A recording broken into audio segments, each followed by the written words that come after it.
গত ৫ই অগাস্ট শেখ হাসিনা পালায় যাওয়ার পর অর্থাৎ আওয়ামী লীগের পতন ঘটার পর সবচেয়ে বড় যে রাজনৈতিক প্রশ্নটা সবার সামনে আসে, এখন কি তাহলে বিএনপি ক্ষমতায় আসতে যাইতেছে? ৫ই অগাস্ট বিকাল থেকেই বিএনপির বিভিন্ন লেভেল থেকে এই দাবি আসতে থাকে যে আগামী ৩ মাসের মধ্যে আপনাকে নির্বাচন দিতে হবে। এইটা অনুমান করা একদমই কঠিন না যে বিপ্লব নামের এই সুস্বাদু তরকারিটা একদম গরম গরম থাকতেই খেয়ে ফেলার ইচ্ছা থেকেই দেশের অন্যতম বড় এই রাজনৈতিক দল দ্রুত নির্বাচন চায়। তবে গত ১২ই অগাস্ট প্রধান উপদেষ্টার সাথে বিএনপি আলোচনায় বসে এন্ড এইটা জানা যায় বিএনপি এই অন্তর্বর্তীকালীন সরকারকে ১ বছর সময় দিতেও প্রস্তুত আছে। তবে সবকিছুর উপরে এইটা প্রশ্ন চলে আসে, বিএনপি যদি নির্বাচনে জিতে ক্ষমতায় চলে আসে তাইলে কি এটা দেশের জন্য ভালো হবে? তাদের আগের শাসনামলগুলার দুর্নীতি এবং খারাপ কাজগুলার ইতিহাসটা কি? এই ১৫ বছরের অত্যাচারের প্রতিশোধ নিতে তারা কি আবার পুরাতন প্রতিহিংসার রাজনীতি চালু করবে কিনা? এন্ড আদৌ দেশ পরিচালনার জন্য তারা আওয়ামী লীগের একটা বিকল্প হইতে পারে কিনা? এই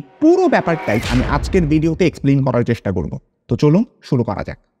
আপনি একটা ব্যাপার হয়তো খেয়াল করছেন, আওয়ামী লীগের পতনের পরে বিএনপির পপুলারিটি যতটা না বাড়ছে তার থেকে বেশি পপুলার হয়েছে দুইজন স্পেসিফিক মানুষ। একজন হচ্ছেন তারেক রহমান এবং দ্বিতীয় জন লুৎফুজ্জামান বাবর। তারেক রহমান ৫ তারিখ জাতির উদ্দেশ্যে দেওয়া একটা ভাষণ দিয়ে বেশ ভালো রকমের লাইমলাইটে আসেন। তাকে ব্যঙ্গ করে লেখা একটা কার্টুন শেয়ার দিয়ে বেশ ভালো রকমের পজিটিভ কথাবার্তা বলেন। বিএনপির আমলে বাক স্বাধীনতা ছিল, মিডিয়ার উপরে কন্ট্রোল ছিল না, এইসব বুঝায় কার্টুনিস্টদেরকে আরো কার্টুন আঁকতে উৎসাহিত করেন। এইটা কি আসলে একটা পিআর স্টান্ট নাকি আসলেই তারেক রহমান বাক স্বাধীনতাকে সাপোর্ট করতেছে? এইটা নিয়ে সোশ্যাল মিডিয়ায় ব্যাপক আলোচনা হয়েছে। তারেক রহমানের চেয়েও জনপ্রিয়তায় অনেক দূর আগায় গেছেন বিএনপির গতবারের স্বরাষ্ট্র প্রতিমন্ত্রী লুৎফুজ্জামান বাবর। সোশ্যাল মিডিয়ায় তাকে নিয়ে তো একেবারে তোলপাড়। সবসময় চুলে জেল মাইখায় স্পাইক করে থাকেন, তার ঠোঁট কামড়ে রাখা এই ছবিটা কিন্তু ব্যাপক ভাইরাল হয়েছে। এই লুৎফুজ্জামান বাবরকে কিন্তু বলা হয় ভারতের জম। শেখ হাসিনার সরকার ভারতের সাথে একের পর এক অসম চুক্তি করে অনেকটা বাংলাদেশকে ভারতের কলোনি বানায় ফেলার যে প্রচেষ্টাটা করতেছিলেন,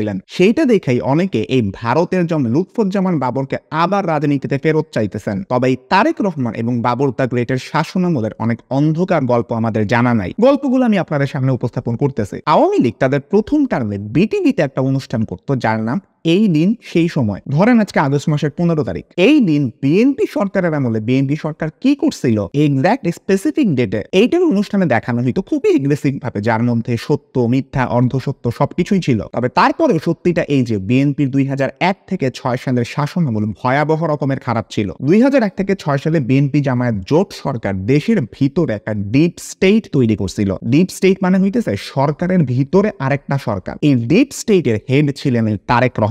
খালেদা জিয়া কিন্তু তার ক্যাবিনেটের যত মন্ত্রীরা আছেন তাদেরকে নিজে নিয়োগ দিতেন, কিন্তু বলা হয় যে প্রতিমন্ত্রীদের সবাইকে তারেক নিয়োগ দিয়েছিলেন। এই লুৎফুজ্জামান বাবরও কিন্তু মন্ত্রী না, উনি কিন্তু একজন প্রতিমন্ত্রী, স্বরাষ্ট্র প্রতিমন্ত্রী ছিলেন। এন্ড বাবরও এই ডিপ স্টেটের একজন অনুগত লোক ছিলেন, তার কথা একটু পরে আসতেছে। এই ডিপ স্টেটের হেডকোয়ার্টার ছিল বনানীতে অবস্থিত ১৩ নম্বর সড়কের ৫৩ নম্বর বাড়ি, যার নাম হাওয়া, বা এইটাই সেই বিখ্যাত হাওয়া ভবন। এইটা মূলত ছিল বিএনপির চেয়ারপারসনের একটা রাজনৈতিক কার্যালয়। ওইখানে খালেদা জিয়া তখন নিয়মিত বসতেন না, আর তখন বিএনপির সিনিয়র যুগ্ম মহাসচিব ছিলেন এই তারেক রহমান। এইখানে উনি তার ঘনিষ্ঠ মানুষদেরকে নিয়ে নিয়মিত বসতেন, আড্ডা দিতেন। এদেরকে নিয়েই তারেক বিভিন্ন বড় বড় জায়গাতে বসাইতেন। আর তারেকের নাম ভাঙায় চাঁদাবাজি, টেন্ডারবাজি, দখলবাজি, নিজের পরিচিত লোককে চাকরি দেওয়া, নির্বাচনে মনোনয়ন, প্রত্যেকটা সেক্টরে দুর্নীতি ছড়ায় ছিল, যেমনটা আমরা আওয়ামী আমলেও দেখছি। এই হাওয়া ভবনের সিইও কিন্তু ছিলেন তারেক রহমানের ছোটবেলার বন্ধু আর বিজনেস পার্টনার গিয়াসউদ্দিন আল মামুন। ১/11-এর পরে যৌথ বাহিনীর হাতে উনি ধরা পড়েন, বেশ কয়েকটা মামলা হয়, এতদিন জেলে ছিলেন। কিছুদিন আগে আওয়ামী লীগের পতনের পরে এই মামুন জেল থেকে ছাড়া পান।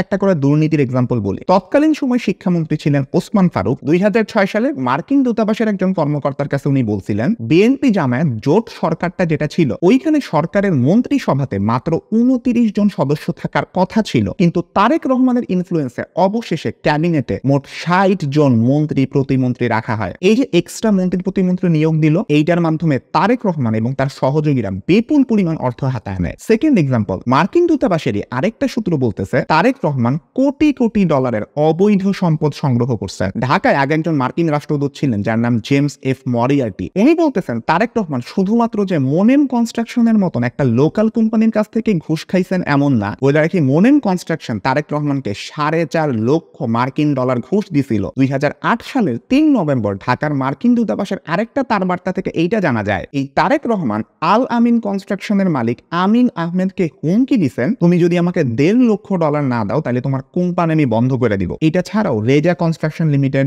মীর আখতার হোসেন লিমিটেড, এইসব সহ আরো অনেক প্রতিষ্ঠানের স্থানীয় ব্যবসায়ীদের কাছ থেকে তারেক রহমান কয়েক মিলিয়ন ডলারের চাঁদাবাজি করছেন বলে অভিযোগ আছে। থার্ড এক্সাম্পল, সিমেন্স থেকে এই তারেক রহমান এবং তার ভাই আরাফাত রহমান কোকো ঘুষ নিছেন বলে কিন্তু অভিযোগ আছে। একজন প্রত্যক্ষ সাক্ষী জানাইতেছেন, বাংলাদেশে সিমেন্সের যত চুক্তি হইতো তার থেকে প্রায় 2% কমিশন এই তারেক রহমান নিতেন। বিদ্যুৎ খাতে কিন্তু বিএনপির আমলে প্রচুর পরিমাণে দুর্নীতি হয়। কারেন্টের লাইন টানার বদলে শুধুমাত্র খাম্বা পয়তা দুর্নীতি করার যে অভিযোগ ছিল, সেইখান থেকেই কিন্তু তারেক রহমানের নিকনেম খাম্বা তারেক হয়েছিল। এইসব কারণে তো লোডশেডিং এর যন্ত্রণা তখনকার মানুষের প্রতিদিনের রুটিন ছিল। আপনি নিজেও মনে করে দেখেন আগে কত কারেন্ট যাইতো বাংলাদেশে। রাজশাহীর কানসাটে একবার বিদ্যুতের দাবিতে রাস্তায় নামা মানুষের উপর গুলি করার মাধ্যমে মানুষকে মেরে ফেলা হয়, এইরকম বাজে ঘটনাও কিন্তু ঘটছে। 5 নাম্বার এক্সাম্পল, বসুন্ধরা গ্রুপের মালিকের একজন ছেলে আছে, নাম হচ্ছে শাফিয়াত সোবহান স্থানভীর। ইনি কিন্তু আনভীরেরই ভাই। তার বিরুদ্ধেও একটা খুনের মামলার বিচার প্রভাবিত করতেও তারেক রহমান 21 কোটি টাকা নিয়েছিলেন বলে অভিযোগ আছে। দুদক সূত্রের বরাত দিয়ে মরিয়ার্টি বলেন, তারেক রহমান এই প্রতিশ্রুতি দিয়েছিলেন, তুমি যদি আমাকে এই টাকাটা দাও তাহলে তোমাকে সব অভিযোগ থেকে মুক্তি দিব।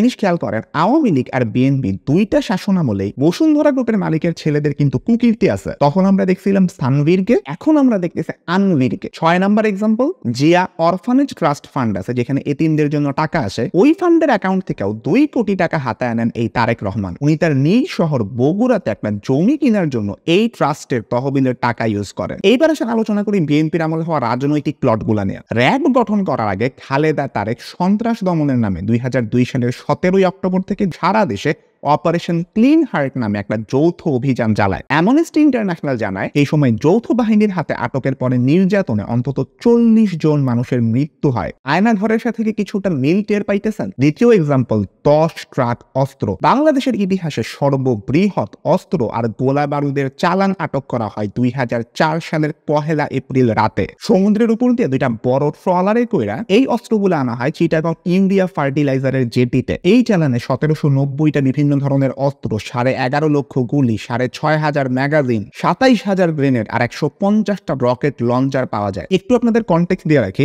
ভারতের যে উত্তর পূর্বাঞ্চলীয় রাজ্যগুলো আছে যে 7 সিস্টার্স বলি, আসাম ছাড়াও ত্রিপুরা, মণিপুর, নাগাল্যান্ড, মিজোরাম, ওইখানে অনেক বিচ্ছিন্নতাবাদী আছে। ওরা চায় ভারত থেকে আলাদা হয়ে যাইতে। এমন শোনা যায় তো ওই সময়টাতে বিএনপির শাসনামলে ওই বিচ্ছিন্নতাবাদীদের অনেকে হয় বাংলাদেশে অবস্থান করতেছে, এন্ড তৎকালীন বিএনপির শাসনামলের সরকার এই বিচ্ছিন্নতাবাদীদেরকে অস্ত্র দিয়ে সাহায্য করতে চায়। এই কারণেই কিন্তু ইন্ডিয়া এই বিএনপি জামায়াত সরকার ক্ষমতায় আসুক এটা চায় না, কারণ বিএনপি জামায়াত আসলে 7 সিস্টার্সকে আগের মতন আর কন্ট্রোলে ইন্ডিয়া রাখতে হয়তো নাও পারতে পারে, এই ভয়টা ভারতের মনের মধ্যে আছে। এই 10 ট্রাক অস্ত্রের মাস্টার মাইন্ডই কিন্তু ছিলেন লুৎফুজ্জামান বাবর, যাকে ভারতের জম ডাকা হয়। এন্ড এই মামলারই সাজা পায় কিন্তু উনি জেলে ছিলেন। খুব সহজ কথায় যদি বলি, লুৎফুজ্জামান বাবর ভারতকে এই প্ল্যানের মাধ্যমে চাপে রাখতে চাইছিলেন। আলটিমেটলি এই 10 ট্রাক অস্ত্রের চালান 7 সিস্টার্সের সেই বিচ্ছিন্নতাবাদী গোষ্ঠীগুলোর কাছে যাইতো, এন্ড ইন্ডিয়া নিজ ভূখণ্ডের ভিতরে এই অস্থিরতা সামলাইতে না পাইরা বাংলাদেশের ব্যাপারে আর নাক গলাইতে আসবে না, এইটাই প্ল্যান ছিল। ওই সময় ইন্ডিয়ান ইন্টেলিজেন্স কিন্তু এটা স্পষ্টভাবে বলছে, সেই সময় বাংলাদেশের ডিজিএফআই, এনএসআই এই 10 ট্রাক অস্ত্র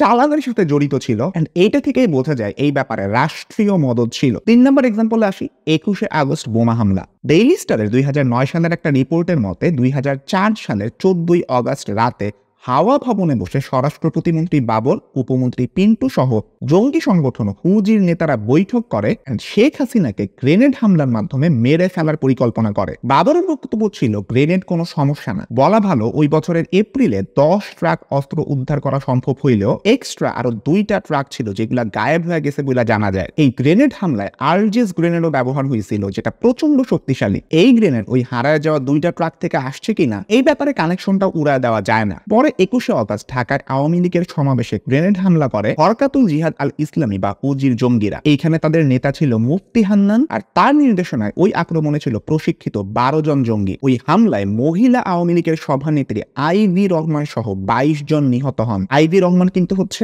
আমাদের নাজমুল হাসান পাপনকে তো আপনারা সবাই চিনেন। এই নাজমুল হাসান পাপনের আম্মাই কিন্তু হচ্ছে আইভি রহমান, যিনি সেই 21 আগস্টে গ্রেনেড হামলায় মারা গেছিলেন। আর পাপনের বাবা তো হচ্ছে জিল্লুর রহমান, যিনি বাংলাদেশের 14তম রাষ্ট্রপতি ছিলেন। ছিলেন। ওই হামলায় কিন্তু শেখ হাসিনা সহ প্রায় 300 নেতাকর্মী সমর্থক আহত হয়েছিলেন। এই ঘটনার পরে শেখ হাসিনা এবং খালেদা জিয়ার মধ্যে সম্পর্ক পলিটিক্যাল রাইভালরি থেকে ব্যক্তিগত শত্রুতায় রূপ নেয়। 3 নম্বর এক্সাম্পল, বিএনপি জামায়াত জোট সরকার জঙ্গি গোষ্ঠীকে তোষণ করত, তাদেরকে পালতো এন্ড পরে নিজেদের কাজেও ব্যবহার করছে। 2004 সালে রাজশাহী আর নাটোর এলাকায় বিএনপি যে রাজনৈতিক প্রতিপক্ষ ছিল অর্থাৎ আওয়ামী লীগ আর বামপন্থীদের বিরুদ্ধে একটা সশস্ত্র অভিযান পরিচালনার জন্য সাবেক যে টেলিযোগাযোগ মন্ত্রী ছিলেন আমিনুল হক, উনি বাংলা ভাইকে নিযুক্ত করছিলেন। বাংলা ভাইয়ের মেইন নাম কিন্তু সিদ্দিকুল ইসলাম। উনি একসময় কোচিং এ বাংলা পড়াইতেন আর ওইখান থেকেই তার নাম হয় বাংলা ভাই। সেই সময় লোকাল কিছু সন্ত্রাসী আছে না, ওদের উপরে হামলা চালানোর জন্য বাংলা ভাই বেশ আলোচিত ছিলেন রাজশাহীতে। ওই সময়ের মন্ত্রীরাও অনেকে বাংলা ভাইকে সমর্থন দিতেন। লুৎফুজ্জামান বাবরকে এটা নিয়ে কোশ্চেন করছিল মার্কিন দূতাবাস, তখন উনি দীর্ঘশ্বাস ছেড়ে বলছিলেন এইটা একটা কঠিন প্রশ্ন। 2007 সালের এপ্রিলে পুলিশের মহাপরিদর্শক নূর মোহাম্মদ মিডিয়াকে বলছিলেন যে জেএমবি কে পৃষ্ঠপোষকতা দেওয়ার জন্য, জেএমবি কিন্তু একটা জঙ্গি সংগঠন, জামাতুল মুজাহিদিন বাংলাদেশ,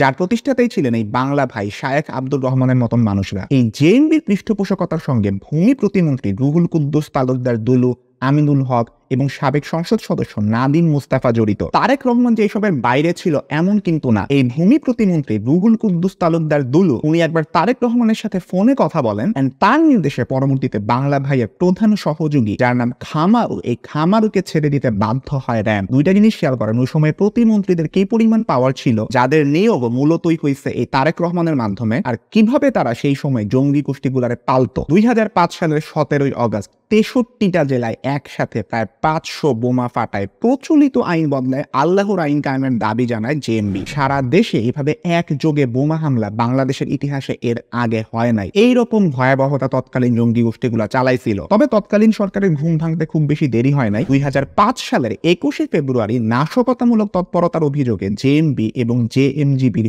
সব কার্যক্রম নিষিদ্ধ করে সরকার। মোস্ট ওয়ান্টেড ঘোষণা করা হয় শায়েখ আব্দুর রহমান আর বাংলা ভাইকে। কয়েক মাসের মধ্যে এই দুইজন সহ জেএমবির আরো কয়েকজনকে অ্যারেস্ট করা হয় এবং দ্রুত ফাঁসিও কার্যকর করা হয়। আচ্ছা, একটা ইন্টারেস্টিং ব্যাপার হইতেছে, বিএনপি জামাত শাসনামলের 2001 থেকে 6 এই আমলটা আমরা যত বেশি পরিমাণে আলোচনা করি না, এই জায়গাটাতে বিএনপি জামাত এত বেশি খারাপ কাজ করছে যে তাদের ঠিক আগের যে শাসনামলটা আছে অর্থাৎ 1991 থেকে 96 ওই সময়ও কিন্তু বিএনপি ছিল। ওই সময়টার আলোচনা আর তত একটা উঠে আসে না, কিন্তু তখনকার সময়ের বিএনপির আচার আচরণ আপনি যদি খেয়াল করেন সদ্যপতিত আওয়ামী লীগের সাথে আপনি অনেক ক্ষেত্রেই মিল পাবেন। যেমন তখন কিন্তু হাসিনার স্টাইলে ভোট রিগিং করা হয় বেশ কয়েকবার। শুরুতে শুধুমাত্র কয়েকটা উপনির্বাচনে এটা হয়েছিল, কিন্তু 1996 সালের 15 ফেব্রুয়ারি এই বিএনপির আমলে একটা ভোটারবিহীন দলবিহীন সংসদ নির্বাচন অনুষ্ঠিত হয়। বড়জোর মাত্র সেই সময় 10% ভোট দিছিল মানুষ, বাকি কেউই ভোট দেয় নাই। ওই নির্বাচনে আওয়ামী লীগ আমাদের মতোই জাল ভোট, ব্যালট বাক্স ভর্তি করা, ক্যামেরা দেখে ভোটারদেরকে কৃত্রিম লাইন তৈরি করানো, এই সব কিছুই ছিল। ওরা কি করছে, আওয়ামী লীগ আর বিরোধী যে দলগুলো ছিল ওরা তীব্র আন্দোলন করছিল এন্ড এই আন্দোলনের 1 মাস পরে ওই অবৈধ সংসদে তত্ত্বাবধায়ক সরকার ব্যবস্থা চালু হয় এন্ড প্রধানমন্ত্রী খালেদা জিয়া পদত্যাগ করেন এন্ড নতুন তত্ত্বাবধায়ক সরকারের অধীনে যে নির্বাচনটা হয় ওইখানে আওয়ামী লীগ জিতার পরে ক্ষমতায় আসে। বলা ভালো ওই সরকারেরও কিন্তু একজন উপদেষ্টা ছিলেন আজকের এই ডক্টর মোহাম্মদ ইউনূস, মানে ওই তত্ত্বাবধায়ক সরকারের একজন উপদেষ্টা। ভোট চুরি করা ছাড়াও 91-96 আমলে নেপোটিজমের একটা বড় ইফেক্ট দেখা যায়। নিজের পরিবারের মানুষকে বেশি বেশি তোষণ করা, ওদেরকে বেশি বেশি চাকরি দেওয়া, ওদেরকে অর্থ সম্পদের মালিক বানানো। ওই আমলে খালেদা জিয়ার পরিবার বিভিন্ন প্রতিষ্ঠান নামে মাত্র কিনা নেয়া বা অবৈধভাবে মালিকানা দখল করার পরে বিপুল পরিমাণ অর্থ সম্পদের মালিক হয়ে যান। এখন একটা জিনিস খেয়াল করেন, বিএনপি 1996 ভুয়া নির্বাচন দিছে, 2006 সালের তত্ত্বাবধায়ক সরকারে নিজেদের লোক ঢোকানোর অপচেষ্টা করছে। এই দিক থেকে তাদেরকে আপনি আওয়ামী লীগের তুলনায় একটা সফট ইভিল বলতে পারেন। তবে আলটিমেটলি তারা কিন্তু তখন ক্ষমতা ছাড়ছিল আন্দোলনের মুখে, কচ্ছপের কামড় দিয়ে একেবারে গোদিন ধুইরা রাখে নাই। এই দিক থেকে তাদেরকে একটা ক্রেডিট আপনি দিতে পারবেন, যেহেতু আপনি শেখ হাসিনারে দেখছেন কিভাবে সে গোদি ছাড়তেই চাইতেছিল না। আমরা ভিডিওর একেবারে শেষে চলে আসছি। শেষে একটা কথাই বলতে হয়, আওয়ামী লীগ আর বিএনপির যে রাজনীতিটা আছে এটাকে অর্থনীতির একটা থিওরি ডুওপোলির সাথে তুলনা করা যায়, যেখানে মার্কেটে দুইটা পার্টি থাকে এন্ড ওরাই পুরো মার্কেট দখল করে রাখে এন্ড এক দল কি করতেছে আর ভাবতেছে এইটা দেখে অন্য দল তার ট্যাকটিক্স ঠিক করে। আওয়ামী লীগ যেরকম ভারত ভারতপন্থী রাজনীতি করে বাংলাদেশকে ভারতের একটা কলোনি বানায় ফেলতে চাইতেছিল। আপনি বিকল্প হিসেবে যদি বিএনপির কাছে যান, বিএনপিও একসময় জঙ্গি গোষ্ঠীকে তোষণ করছে, যাদের আন্ডারে সারা দেশে বোমা হামলা হয়েছে, 10 ট্রাক পরিমাণ অস্ত্র দেশের ভিতরে বিনা বাধায় ঢুকতে পারছে। এই ভিডিও থেকে সব মিলে এইটাই ডিসিশন নেওয়া যায়, বাংলাদেশের জন্য এখন সময় আসছে এই আওয়ামী লীগ আর বিএনপি এই দুইটা চক্র থেকে বের হয়ে যাওয়ার। অন্তর্বর্তীকালীন সরকার আসলে লাস্ট পর্যন্ত কি করতে পারে সেটাই দেখার বিষয়, কিন্তু একই সাথে বিকল্প একটা রাজনৈতিক দল বা রাজনৈতিক শক্তি যারা দেশ পরিচালনার মতন যোগ্য, এইটার চরম প্রয়োজনীয়তা এখন আমরা অনুভব করতেছি। অতীত ইতিহাস আর সদ্য সরকার পতন থেকে এইটা অ্যাটলিস্ট ক্লিয়ার, দেশের ক্ষমতা এখন আওয়ামী লীগ কিংবা বিএনপি কারো হাতেই দেওয়া উচিত হবে না। আমার এই অপিনিয়নের সাথে আপনারা কতটা একমত সেটা আপনি কমেন্ট বক্সের মধ্যে জানাইতে পারেন। এই ধরনের আরো ভিডিও সামনে আসবে, চ্যানেলটা সাবস্ক্রাইব করে রাখতে পারেন এবং পাশে থাকা বেল আইকনটা প্রেস করতে কখনোই ভুলবেন না। সবাই ভালো থাকবেন, সুস্থ থাকবেন, দেখাবে ইনশাআল্লাহ পরবর্তী ভিডিওতে। আল্লাহ হাফেজ।